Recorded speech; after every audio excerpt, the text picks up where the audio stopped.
আসসালামু আলাইকুম গাইস, কেমন আছেন সবাই? আশা করি ভালোই আছেন। আমিও ভালো আছি ইনশাল্লাহ। আজকে এই ভিডিওর মাধ্যমে আপনাদের নিয়ে যেতে চাই আমাদের গ্রামে, যেখানে সুন্দর সবুজ সুফলা মনোরম দৃশ্য পড়ে আছে, আমাদের জন্য অপেক্ষা করতেছে। আসলে এই তিনজন ছেলেকে দেখে আমারও একটা সময়ের কথা মনে পড়ে যাচ্ছে। কি দুরন্তই না ছিলাম, জীবনটা কতই না সুন্দর ছিল। ইস, যদি ওদের মতো ছুটে চলে যেতে পারতাম,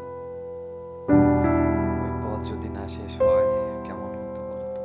আচ্ছা আচ্ছা, যাই হোক, আমাদের গ্রামটি এতই সুন্দর, এতই মনোরম প্রাকৃতিক দৃশ্য, আসলে অন্য কোথাও হয়তো পাওয়া যাবে না। এখানে ভুট্টা ক্ষেত, কত সুন্দর ক্ষেত, সবুজ শ্যামল সুফলা, আসলে মিলিয়ে যেতে ইচ্ছা করে এই প্রকৃতির মাঝে। যাই হোক, ভালো লাগলো দেখে আপনাদের মাঝে শেয়ার করতে চলে আসলাম। দেখেন, আমাদের গ্রাম এমন একটা গ্রাম যেখানে পেঁয়াজ, রসুন, ভুট্টা, গম, ধান, সবকিছু, আমরা সবকিছুতে বিখ্যাত। কতই না সুন্দর সুন্দর, কত বড় বড় এক একটা পেঁয়াজ হয়েছে দেখেন। পেঁয়াজ দেখলেই আমার মনে হচ্ছে যে আমি পেঁয়াজই খেয়ে ফেলি। ঠিক আছে, আসলে কে বলে আমরা অন্য দেশের উপর নির্ভরশীল? আমরা আমাদের দেশে চেষ্টা করলেই সবকিছু করতে পারি। ইন্ডিয়া বলে মাঝে মাঝে যে আমরা যদি পেঁয়াজ না দেই, আসলে বাংলাদেশ খাবে কি? আসলে তাদেরকে আমাদের গ্রামেই, সাধারণত আমাদের গ্রামে নিয়ে আসতে চাই। দেখেন কত পেঁয়াজ আছে। আচ্ছা, চলতে চলতে আবার আর একটা স্মৃতির কথা মনে পড়ে যাচ্ছে। মুছে যাওয়া দিনগুলি আমায় যে পিছু ডাকে, স্মৃতি যেন আমার এই হৃদয়ের বেদনায় রঙে রঙে ছবি আঁকে। এমন একটা দিন ছিল গাইস, এমন একটা সময় ছিল যে সময়টা ওদের মতোই সারাটা দিন লাঠি পড়াইতাম, খাওয়া দাওয়া সবকিছু সবকিছু ফেলে রেখে বন্ধুরা মিলে সারাটা দিন লাটিম ঘোরাইতাম আর পাখির বাসা খুঁজতাম। এখনো মনে আছে, ঠিক আছে, এখনো মনে পড়ে সেই দিনগুলোর কথা। আর আমাদের গ্রামটা এতই না সুন্দর, এত মধুর, এত সুন্দর, তার মনোরম দৃশ্য, সবুজ আর সবুজ, শুধু আপনি যেদিকেই তাকাবেন সবুজ আর সবুজ। এটা হচ্ছে সিম ক্ষেত। আজ সব আজ সব স্মৃতিগুলো এই একটা ফ্রেমে বন্দি করে রাখতেছি। ঠিক আছে, আচ্ছা, এখন চলে যাচ্ছি হচ্ছে আমার চাচার লাউ ক্ষেত এবং শসা ক্ষেতে। কতই না সুন্দর দেখেন, মনে হচ্ছে যে সারাদিন এখানে বসে থাকি।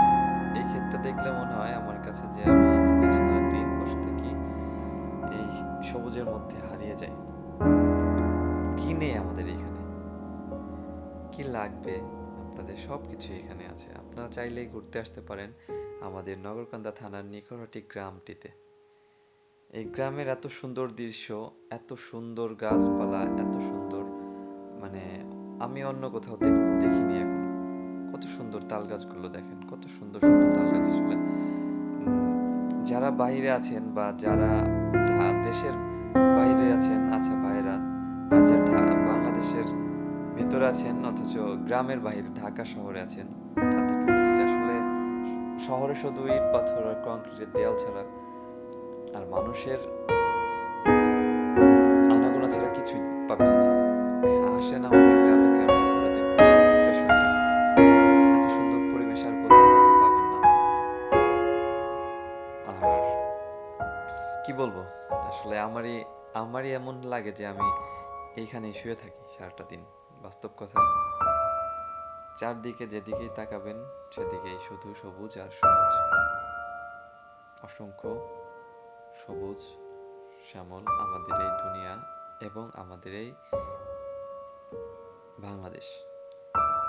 বেলা বয়ে যাচ্ছে, আসলে এত কথা বলে আর কি হবে, ধীরে ধীরে সেই বেলা বয়ে যাচ্ছে, এখন সন্ধ্যা হওয়ার উপক্রম। জীবনটা চলে যাচ্ছে ধীরে ধীরে নদীর স্রোতের মতোই, বয়স হয়ে যাচ্ছে, সময় মিলিয়ে যেতে হবে এই পরিবেশের মধ্যেই, কেউ থাকবো না। তো গাইজ, আসুন আমাদের এখানে, আসুন আমাদের গ্রামটি ঘুরে দেখুন। আর এখানে যা খেতে ইচ্ছা করে ইনশাল্লাহ খাওয়াবো। যদি কোনো ভাই ঘুরে দেখতে চান বা আসেন, ইনশাল্লাহ যোগাযোগ করবেন। আমাদের গ্রাম যে কোনো সময় আসবেন, ঘুরিয়ে দেখাবো ইনশাল্লাহ। তো আশা করি ভালো থাকবেন সবাই, আমার জন্য দোয়া করবেন ইনশাল্লাহ।